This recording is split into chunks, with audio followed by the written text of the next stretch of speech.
Halo, jumpa lagi bersama saya Amanda dalam seri pembelajaran bahasa pemrograman Python untuk pemula. Setelah pada video sebelumnya kita sudah membahas apa itu algoritma, pada sesi kali ini kita akan membahas lanjutannya yaitu tentang struktur dasar algoritma.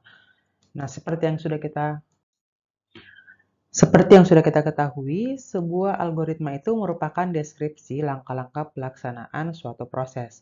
Nah, setiap langkah dalam algoritma itu dinyatakan dalam sebuah pernyataan atau statement, atau istilah lainnya adalah instruksi. Nah, fungsi dari pernyataan ini adalah untuk mendeskripsikan langkah yang mau kita tuliskan, di mana setiap pernyataan itu berisi aksi yang akan dilakukan oleh komputer kita. Bila sebuah pernyataan dieksekusi oleh sebuah pemroses, maka aksi yang bersesuaian dengan pernyataan itu akan dikerjakan. Ya, sebagai contohnya di sini, misalnya kita buat sebuah pernyataan tulis besok kita weekend. Itu artinya pernyataan tersebut akan menggambarkan aksi menulis pesan besok kita weekend. Ya. Contoh lainnya lagi, kita buat pernyataan kalikan X dengan 6. Itu artinya menggambarkan aksi mengalikan X dengan 6 dan hasil perkalian disimpan di dalam peubah X atau variabel X kembali. Ya. Struktur dasar yang berikutnya dalam algoritma itu disebut sebagai konstruksi dasar. Ya. Jadi algoritma itu dia punya 3 konstruksi dasar. Yang pertama adalah runtunan aksi atau sequence, yang kedua adalah pemilihan aksi atau selection, dan yang ketiga adalah pengulangan aksi atau repetition. Ya. Gambarannya itu kurang lebih seperti ini. Nah, jadi yang pertama kita lihat dulu sebuah runtunan. Jadi runtunan itu terdiri dari satu atau lebih pernyataan di mana setiap pernyataan ditulis dalam satu baris atau dipisahkan dengan tanda titik koma. Tiap pernyataan dikerjakan secara berurutan atau sekuensial sesuai dengan urutannya di dalam teks algoritma. Nah, jadi modelnya seperti ini, dia dikerjakan itu secara sequence atau berurutan, ya. Nanti jadi ini instruksinya dia tidak bisa saling melangkahi. Sebuah instruksi itu dia dilaksanakan ya setelah instruksi yang sebelumnya itu dia sudah dilaksanakan. Jadi pada runtunan ini urutan instruksi menentukan keadaan akhir algoritma. Bila urutannya diubah, maka hasil akhirnya mungkin juga berubah.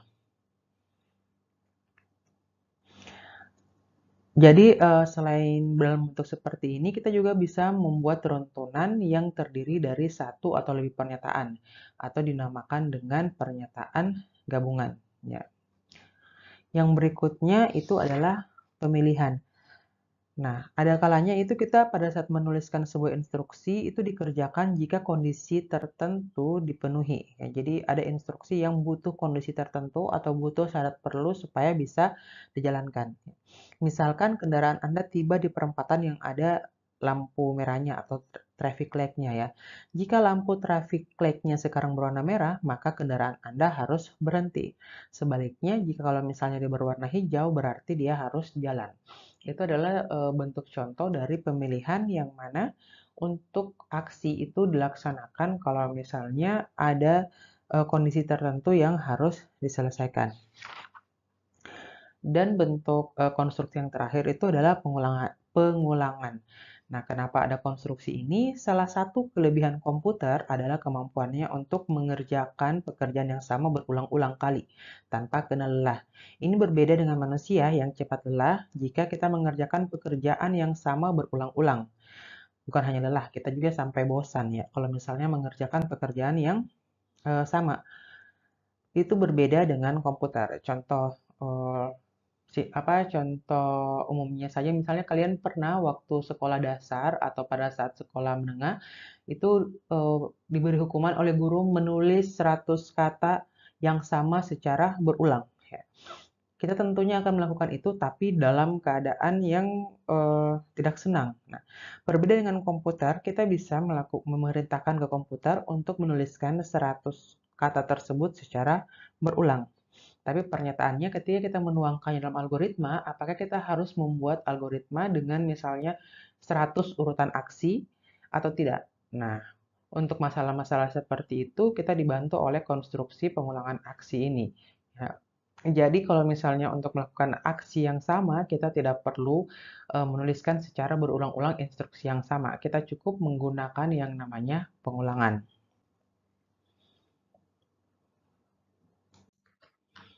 Nah, di sini kita bisa melihat contohnya satu persatu ya. Tadi untuk aturan dari pembentukan runtunan, itu yang pertama sebuah runtunan terdiri dari satu atau lebih instruksi. Yang kedua, tiap instruksi dikerjakan secara berurutan sesuai dengan urutan penulisannya. Jadi instruksinya tidak boleh dikerjakan apalagi namanya tidak sesuai urutan penulisan. Contohnya, misalnya di sini kita mau punya variabel A yang berisi nilai A dan berisi nilai 6 dan variabel B yang berisi nilai 9. Kita ingin mempertukarkan nilai A dan B sedemikian sehingga nantinya A yang menjadi nilainya 9 dan B bernilai 6. Kita lihat bagaimana algoritmanya dalam bentuk runtunan. Ya, yang pertama itu kita deklarasikan A, B, dan C sebagai bilangan bulat. Yang kedua, kita masukkan nilai A dan B ya, yang mana tadi nilai A itu sama dengan 6 dan B sama dengan 9. Di sini kita punya variabel bantu C ya. Untuk apa variabel bantu itu? Itu untuk membantu kita nanti memindahkan nilai-nilai A dan B. Jadi yang pertama itu kita masukkan dulu nilai A ke dalam C ya. Jadi C yang berubah jadi 6. Setelah itu kita masukkan nilai B ke dalam A ya. Jadi A. Jadi yang 9 tadi kita masukkan ke dalam A sehingga A-nya menjadi 9. Lalu dari nilai C yang 6 tadi kita masukkan ke dalam B. Setelah itu selesai. Oke, dengan begini kita bisa menukarkan nilai dari dua bilangan bulat. Selanjutnya kita lihat contoh untuk pemilihannya. Jadi aturan untuk membuat algoritma dalam bentuk pemilihan itu yang pertama adalah tiap-tiap instruksi itu akan diseleksi oleh kondisi. Nah, jadi apabila instruksi memenuhi kondisi yang diminta, baru instruksinya bisa dijalankan. Kita lihat contohnya mau menentukan suatu bilangan adalah ganjil atau genap. Kita membuat algoritmanya. Ya. Nah, yang pertama kita deklarasikan variabel X dan sisa sebagai bilangan bulat. Kita ingat kalau misalnya bilangan genap itu adalah bilangan yang habis dibagi 2. Jadi kalau kita habis bagi dengan 2, sisanya adalah 0. Sementara kalau bilangan ganjil sebaliknya. Kalau kita bagi dengan 2, sisanya itu bukan 0. Makanya di sini kita butuh untuk mendeklarasikan variabel sisa juga. Selanjutnya kita masukkan nilai X. Yang berikutnya bagi X dengan angka 2. Terus simpan nilai sisa pembagian dalam variabel sisa. Jika nilai sisa tidak sama dengan 0, maka kerjakan langkah 5. Langkah 5-nya adalah tampilkan ganjil ke layar. Ya, jadinya kalau hasil baginya bukan 0, berarti dia adalah bilangan ganjil. Nah, kondisi yang lain, jika nilai sisa sama dengan 0, maka kerjakan langkah 7. Ya, tampilkan genap ke layar. Nah, jadi di sini dia bisa melangkahi ya. Jadi kalau tadi misalnya yang di runtunan dia tidak boleh saling melangkahi aksinya, pada algoritma yang pemilihan ini bisa karena dia menyesuaikan dengan kondisi yang disyaratkan ya. Jadi misalnya di sini kalau misalnya dia nilai sisanya tidak sama dengan 0, kalau misalnya nilai sisanya sama dengan 0, dia tidak boleh kerjakan yang langkah 5 ya, tapi dia langsung ke langkah 7, tampilkan genap ke layar. Oke, nah selesai. Kita lihat contoh berikutnya. Berikutnya adalah contoh untuk konstruksi algoritma yang pengulangan. Kita lihat di sini tadi instruksi dari konstruksi pengulangan ini kita bisa melihat contoh untuk menampilkan huruf tertentu sebanyak n kali ke layar. Kita lihat algoritmanya. Pertama kita deklarasikan variabel huruf untuk menyimpan huruf yang akan ditampilkan.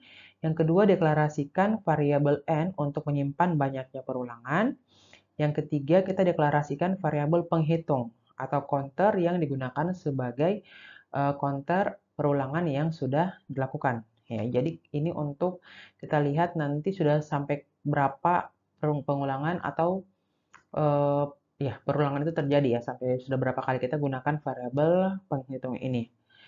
Yang keempat, masukkan sebuah huruf dan banyaknya perulangan. Berarti kita masukkan hurufnya apa, misalnya huruf A, terus kita tentukan banyaknya perulangannya, misalnya kita mau ulang sebanyak 100 kali. Berarti N-nya sama dengan 100. Lalu kita mulai penghitung itu dia menghitung dari angka 0. Setelah itu kita tampilkan huruf ke layar. Nanti ini kalau kita buat algoritmanya dalam bahasa pemrograman, ini akan secara otomatis setiap nilai N ditulis, maka penghitung ini dia akan bertambah 1. Oke, ini ya, tampilkan huruf ke layar. Setiap selesai ditampilkan ke layar, maka penghitungnya dia itu bertambah 1. Jadi nanti dia akan berhenti ketika sudah sampai di N. Jika nilai penghitung kurang dari N, maka kita kembali ke langkah 6. Jadi selama dia belum sampai di N, penghitungnya dia akan terus mengulang proses untuk menampilkan huruf ke layar, huruf A tadi ya. Jadi akan terus berulang sampai dia mencapai 100. Nanti dibilang, kan N-nya 100, tapi kenapa kurang dari N sudah berhenti? Ya, karena kan tadi kita mulainya dari 0, ya. Jadi dari hitungan 0 itu N-nya sudah muncul. Makanya kalau pada saat kurang dari N atau sudah 99 nilai penghitungnya, maka dia itu berarti sudah 100 N yang ditampilkan ke layar. Selesai. Oke, jangan lupa pada saat menuliskan algoritma, di bagian akhir selalu menunjukkan perintah selesai. Itu menunjukkan kalau proses algoritmanya itu sudah berada pada akhir. Nah, setelah kita melihat tadi konstruksi dasar dari algoritma, kita bisa, saya mau merefresh kembali seperti apa itu ciri algoritma yang baik. Yang pertama, dia memiliki logika perhitungan atau metode yang tepat dalam memecahkan masalah, ya. Jadi tidak semua algoritma itu adalah metode yang tepat dalam memecahkan masalah. Kadang orang mau memecahkan suatu masalah, dia salah mengkonstruksi algoritmanya. Yang kedua, menghasilkan output yang tepat dan benar dalam waktu yang sesingkat mungkin. Ya, jadi misalnya tadi kita mau menentukan bilangan ganjil dan genap ya, tapi ternyata kita bikin algoritmanya itu untuk menentukan bilangan yang positif atau yang negatif, maka itu berarti outputnya tidak tepat ya. Terus yang ketiga, ditulis dengan bahasa yang standar secara sistematis dan rapi sehingga tidak menimbulkan arti ganda. Lihat di sini ada kata bahasa yang standar, artinya dia tidak menggunakan bahasa pemrograman apapun. Ya. Tapi bahasanya itu konstruksinya mirip dengan bahasa pemrograman, tapi bahasanya tetap menggunakan bahasa standar yang dipahami oleh pembacanya. Yang berikutnya, ditulis dengan format yang mudah dipahami dan dapat diimplementasikan ke dalam bahasa pemrograman apapun. Yang kelima, semua operasi yang dibutuhkan itu dia terdefinisi dengan jelas ya. Jadi tidak ada operasi dalam algoritma itu yang tidak didefinisikan sebelumnya. Ya, nanti kita akan bahas secara di video berikutnya tentang apa tubuh dari algoritma itu. Nanti di situ ada bagian untuk mendefinisikan operasi atau variabel yang kita tuliskan dalam algoritma. Terus semua proses harus selalu berakhir setelah sejumlah langkah dilakukan. Ya, tadi itu penting dalam algoritma setiap langkah terakhir kita tuliskan selesai atau N. Oke, demikianlah pembahasan kita hari ini tentang struktur dasar algoritma. Selanjutnya nanti kita akan membahas tentang notasi algoritmik. Di mana notasi algoritmik ini dia membahas tentang bagaimana itu kita membuat flowchart dan pseudocode sebagai cara menuliskan algoritma. Terima kasih atas perhatiannya. Semoga video yang saya berikan bermanfaat. Jika ada yang ingin ditanyakan, berikan pertanyaan di kolom komentar. Assalamualaikum warahmatullahi wabarakatuh.